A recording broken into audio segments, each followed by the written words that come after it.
The first part of our discussion, we saw the definition, a little history, and different types of artificial intelligence. As it might probably be clear to our viewers by now, that this holy grail of computing may as well change the face of human civilization as we know it. So, it is imperative governments globally take note of researches and advances in this particular field and their implications. Yes, there are threats and they are real. So, here we discuss two things, namely ethics in AI, which happens to be a very subjective topic, and hence focus on possible strategies that can be taken by government leaders. So let's begin with whatever you have introduced today, threats, ethics and AI strategies for government leaders. But before we begin, a few searches. Important, do not skip this. Please go to your Google search in your cell phone or on your laptop.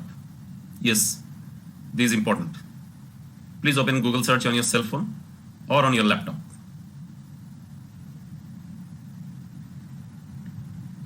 Now search for these two separately. Schoolboy, and then click on images, and then search for schoolgirl, and then click on images.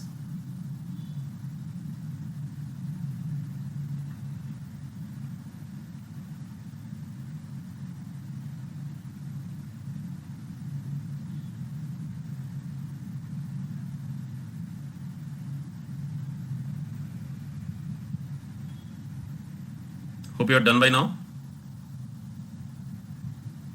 Now, second search.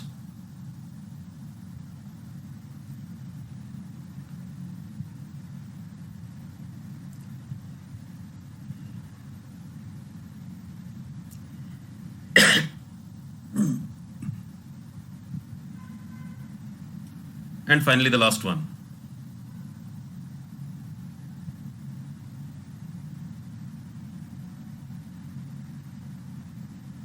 So what do you see?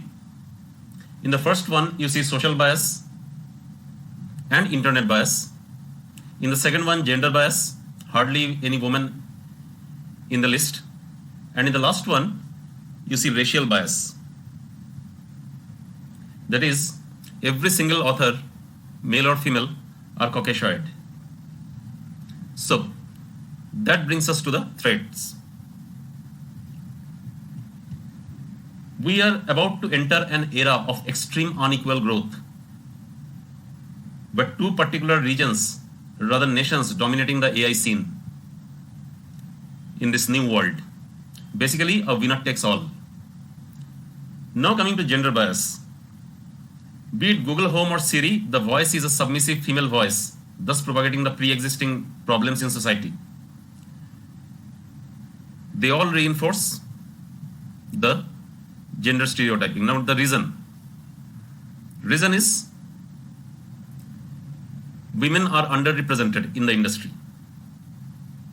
In Indian context, things can become worse because of massive rural-urban divide. As you can see, only 29% rural internet connectivity, and the gender gap over there is equally prevalent about accessibility of internet between the male and the female.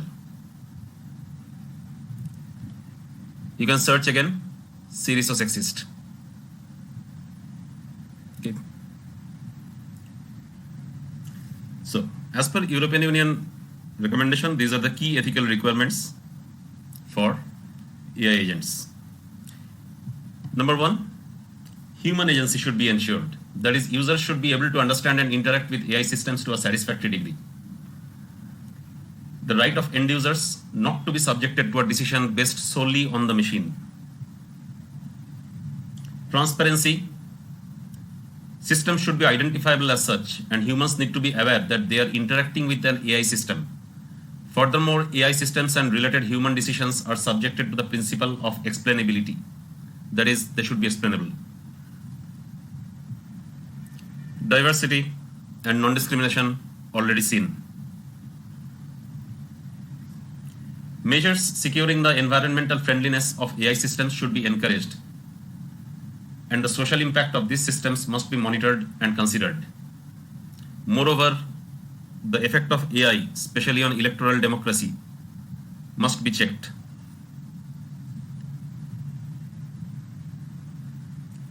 AI community must ensure privacy and personal data are protected, both when building and when running an AI system. One easiest way is to ensure data encryption. Also, people should be made aware that their data is being used. Of course, lastly, technical robustness and safety. Trustworthy AI requires algorithms to be secure, reliable, and robust enough to deal with errors or inconsistencies during all life cycle phases of an AI system. This requirement is also about ensuring cybersecurity, which can again be dealt with by proper encryption. Now, a question.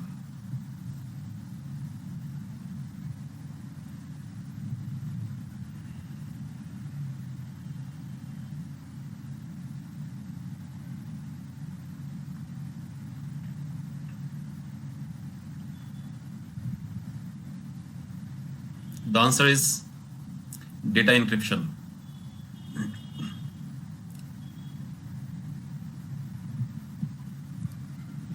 Some dilemma. How about an autonomous car? Often we slam the brake, risking the life of our fellow passengers to save someone outside. Autonomous car will take what step? Will it slam the brake? That is, whose safety to give priority, passenger or pedestrians? When work of art, paint and music, who should get the copyright? And thirdly, in the court of law, some do argue that AI could help create a fairer criminal judicial system in which machines could evaluate and weigh relevant factors better than human, taking advantage of its speed and large data ingestion. AI would therefore make decisions based on informed decision only. But certain communities have been found globally to be at the receiving ends because of human biases over last few centuries or decades. We checked almost interesting and controversial topic about ethics in AI. We saw the danger. Now let's focus on the government policies and the strategies that the government can take in order to handle these issues. Government way forward. Following slides are based on findings and recommendation by Interministerial National Mission on Interdisciplinary Cyber Physical System. First one is research. This is mostly focused in academic institution. University research is also largely restricted to theoretical or laboratory scale. No scope of scaling as such. India, though, produces a whopping 2.6 million STEM graduates in 2016, an overwhelming majority of them are used to doing routine works and not research or innovation work. The very few who pursue PhD unfortunately apply their expertise abroad. NASSCOM predicts that by 2022, massive skilling is required because almost 46% of Indian workforce will be engaged in entirely new jobs that simply do not exist today. One place where India can take advantage, although, is in accelerating adoption, because McKinsey report has found that only 20% of the global top 3,000 organizations are currently using AI, but they do plan to invest heavily in the next few years. Responsible AI and ethics, we have spoken a lot about it, so I skip it here. So coming to research, the most important part, as I mentioned, problem is that large scale of experimental validation is not possible because in India, most of the research is done in universities and research center. So early stage involvement of entrepreneurs, agencies and companies are required, that is private intervention is required to scale things up. No matter how ugly or how bad it may seem or hear, but facts remain facts. That is why there have been some suggestion of framework. There is a 4th tier suggestion, creation of international centers of new knowledge, creation of CROSS, that is Center for Research on Subsystems, creation of CASTLE, Center for Advanced Studies, Translational Leadership, Research and Leadership, and Center for Excellence in Technology, Innovation and Transfer, that is CETIT. So this is important. Next is a question. Rather, I should have put the question as what is the simplest way to encourage research and take it to field? Take a few seconds to answer this.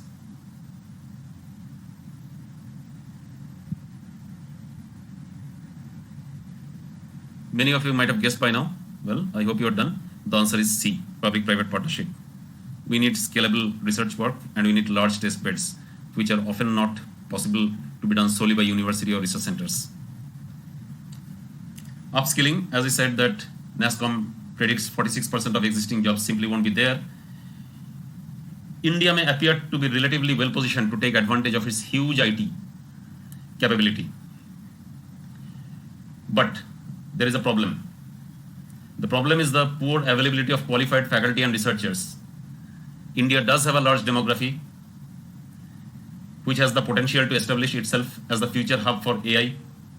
But this advantage could first transform into a liability without urgent government intervention towards promoting access to such skills.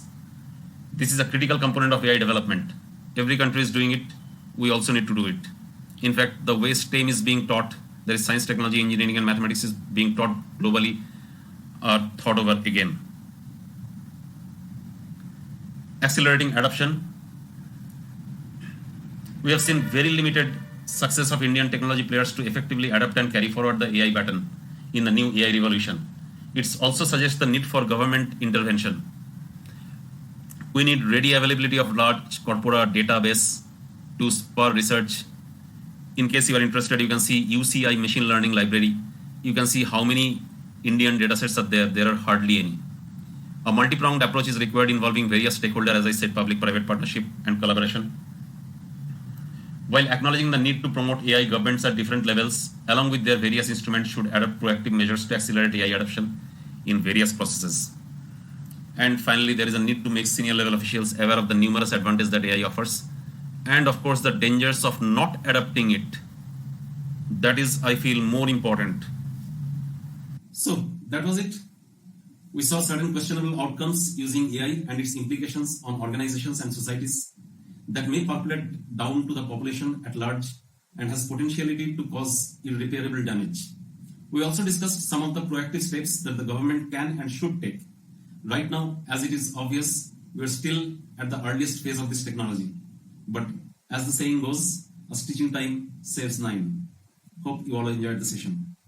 Till we meet next time.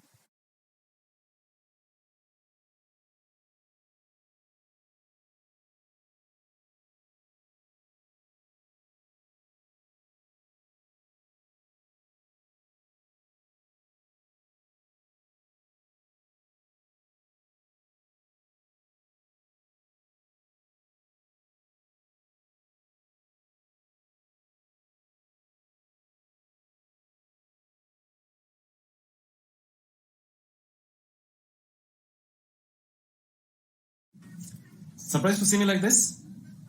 Well, because of some unforeseen circumstances, I had to change. Well, to be frank, it was not fun. It was challenging. And it was painful. But at the same time, it was inevitable. I had to do it. So in today's session, let's see how changes affected due to AI will bring in new challenges. And if we can, we will try to solve them, at least some of them. So, let's begin. Some of the challenges that we will discuss here are pertinent to all technological changes, while some that we will discuss are specific to AI. Let's start with the types of challenges. They can be of 3 major types. First, cultural challenge. Cultural challenges prevent an organization from building an atmosphere conducive to change and allowing employees to do their jobs better. These are the toughest to identify and solve because the issues are often subjective and emotional in nature. Process and workflow challenges come into the next. Any organization has a process in place to function smoothly. There is a system for communicating with various stakeholders and how the data is handled. One trap people fall is keeping steps to increasing efficiency at the expense of quality. And lastly, technology adoption challenge. Every day it seems as if there is another advancement in the ways we capture, compute, and share digital information. But that doesn't mean every employee is ready, willing, and able to instantly grasp. If technology is forced upon people, it cannot work to its full potential, harming both the technology as well as the people. First, the cultural challenges. Fear of failure. When people are afraid to experiment with the status quo or are reluctant to even make a suggestion when there might be a better way, that stifles change. Some people do need external validation to build the confidence to present a new idea. Solution? Just develop a nurturing atmosphere in which all team members feel comfortable expressing new ideas and views without repercussions or ridicule. Closely related to fear of failure is the concept of risk aversion. When people are opposed to changing a system or process because what we have today works fine, innovation dies. When the culture of an organization is risk averse, it lacks the proper perception of cost versus benefit. Solution is to elevate the level of benefits and the positive outcome of the case by speaking to tangible, quantifiable benefits rather than talking of guts and opinions. Lastly, lack of trust. Oftentimes, the emergence of negative cultural patterns such as fear of failure and risk aversion, that is the previous two, have roots in the same larger issue, a lack of trust.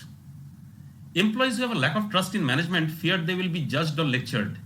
So what they do is they just stop volunteering information. Solution is listen, don't lecture, and validate their concern. When a team member comes to you with an issue, be empathetic. Explain. Your win is my win, your gain is my gain. You know the process challenges? First, lack of incentive. Have you ever asked the first question?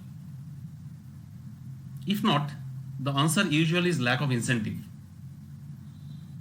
Regarding second question, well, don't think it is monitored. Basically, people challenge the proposal when they do not see some tangible benefit like reduced work or better output. Solution is to get team members on board by providing specific examples of how their daily routine will be improved by adapting the change. Comfort zone. Happy employee is a win-win for the individual and the organization. But the downside is they will not look past the limits of current systems or their own skill sets to address either a problem or an opportunity. Too much work. That's above my pay grade. Typical answer. Solution? Explain how they will benefit and advance their career by learning something new. That is putting them in new training or job rotation, etc. Finally, what is the return on investment? Rather than convincing subordinates of the benefits of adopting a change, this challenge is about selling the value of a change to the leadership, just the opposite of lack of incentive. In lack of incentive, it was about subordinate. Here, it is about the leadership. Chances are he will be presenting to multiple stakeholders, and the decision will be made by a committee comprising of people with conflicting agenda. Explain reduction in number of labor hours, a percentage increase in output or uptime, or an estimate of the incremental money saved or earned. And now, a question.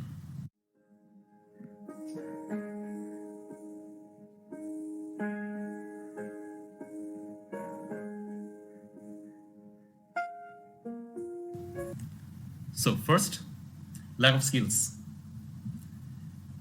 Often the biggest hindrance, even if you have overcome the first two. What if when presented with a new technology, the response is, wow, that's way too hard for my people? The solution? Well, it is easier said than done. Hire for the right attitude, etc., etc. But as I have said, change is never easy. Siloed thinking. They say it takes a village. Everyone in the organization ultimately is there to serve the people. The HRD department looks at something and says, that is something that pertains more to finance. We are HRD. We don't need that. So singular viewpoint does not exist in the real world. So gain consensus on how the solution will positively impact each stakeholder as well as the entire government. And lastly, overzealous IT people. who provide solutions sometimes to a problem that simply doesn't exist and hence are not trusted enough, bringing us back to lack of trust, which we had discussed absolutely at the beginning. So don't risk your credibility endorsing fringe solution for small problems. Lastly, specific to AI, decades were spent trying to describe human intelligence precisely, and the progress made did not deliver on the earlier excitement. But currently, with increasing computing power, AI, as you have seen, has achieved considerable success. Last mile challenge. Trusting data more than experience. Often guts and opinions are the biggest enemies of data-driven culture. Now, this is MGI report, that is McKinsey Global Institute report. So large social changes are on the anvil. Massive reskilling is required. Maybe even change the way STEM subjects are taught. We have already covered this in our episode 2. Once again, back to lack of trust. No clear department-wide or inter-department views of compelling AI opportunity. And lastly, practical challenges. Explainability is an issue. The algorithms on which AI works, they behave like black box, making it very difficult to explain to people who are not the practitioners of this particular technology. And now, finally, a question.